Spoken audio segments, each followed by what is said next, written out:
Magandang tanghali. Magluluto na naman tayo ng ating pananghalian. Ang aming favorite na ulam ay adobo. Maglagay tayo ng mantika. Lagay natin ang sibuyas. Luya pala, luya. Gisa-gisa muna. Then, ang ating sibuyas. Pagsabayin natin sa bawang.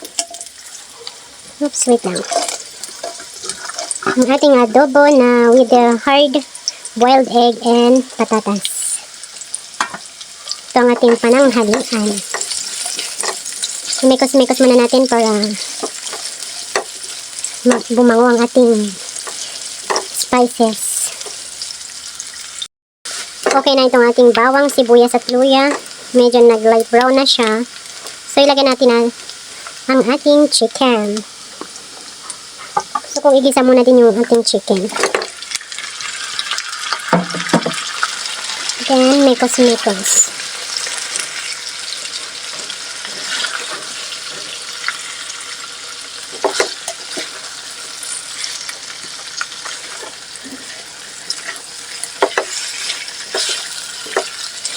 Gisa-gisa muna natin itong chicken hanggang medyo mag-light brown din siya bago natin ilagay yung mga kailangan natin isunod na ilagay.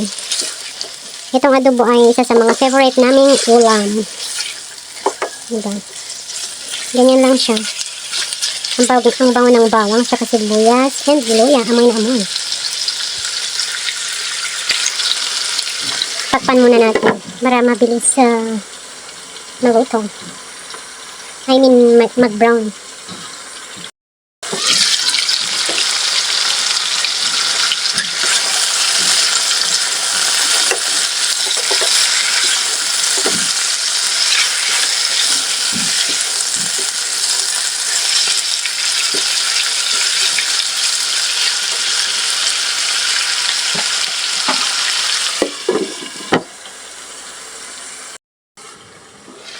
Wow!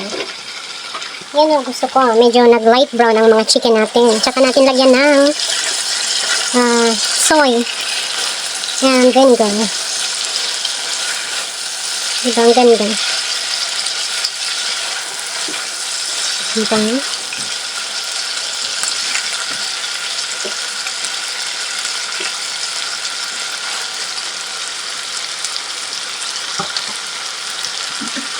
Ilagay tayo ng soy sauce. Isang cup. Isang ganyan sa akin. Tapos, vinegar. Ganun din. Para parehas. Then, laurel. Crack na paminta. At isang spoon asukal.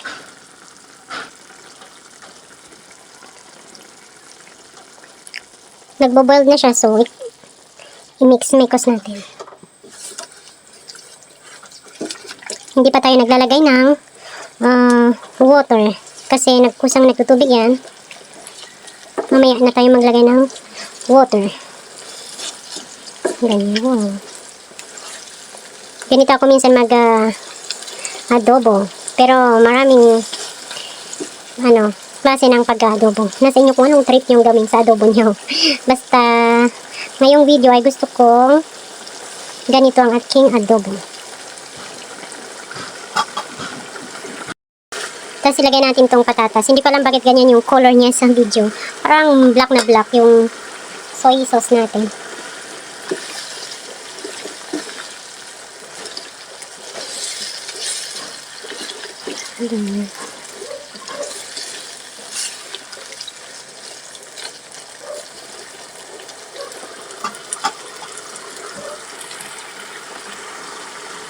Ngayon, maglalagay tayo ng isang basong tubig lang. Tapos takpan natin at antayin natin lumambot. Or hanggang maluto yung ating patatas. Okay. Mamaya natin ilagay yung ating boiled egg. Okay. Nakalipas ng ilang minuto ay pwede natin ilagay ang ating boiled egg. Kinamay ko na. It's okay.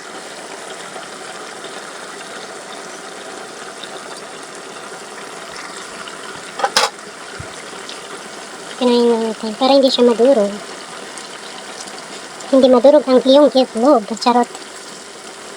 Ito para malubog. Ilubog-lubog natin ang itlog.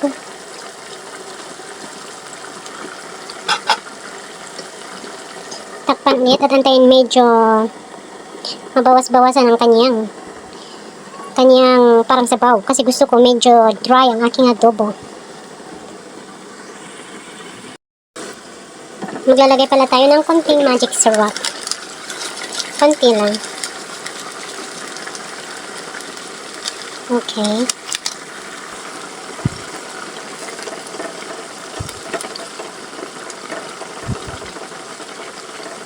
Mamaya natin tikman kung tama ba yung alat niya or what. Kung anong kailangan natin idagdag. Takpan muna natin.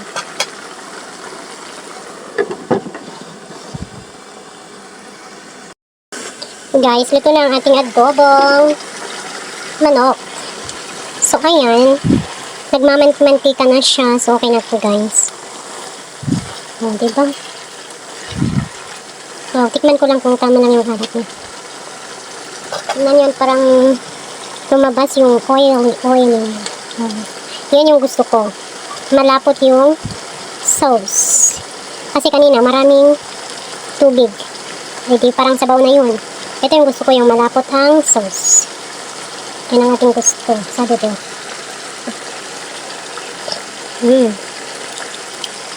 Tama. Okay lang yan. Gusto ko. Yan yung gusto kong lasa. Hindi maalat. Hindi matamis. Hindi maasim. Tama lang. Ganon. So, ilagay na natin sa ating serving plate. At ready na ang ating lunch. Actually, nadurog itong dalawa kong itlog dahil kulang yung boiled niya kanina. So, yung iba, tinuloy kong binoiled kanina kaya buti na lang. Para hindi sila lahat ganito.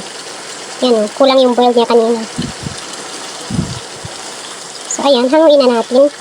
At luto ng ating adobo manok with boiled egg and patatas.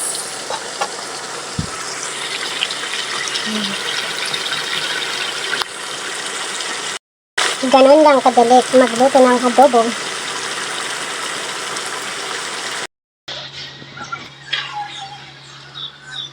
Yummy, yummy ang ating ulam.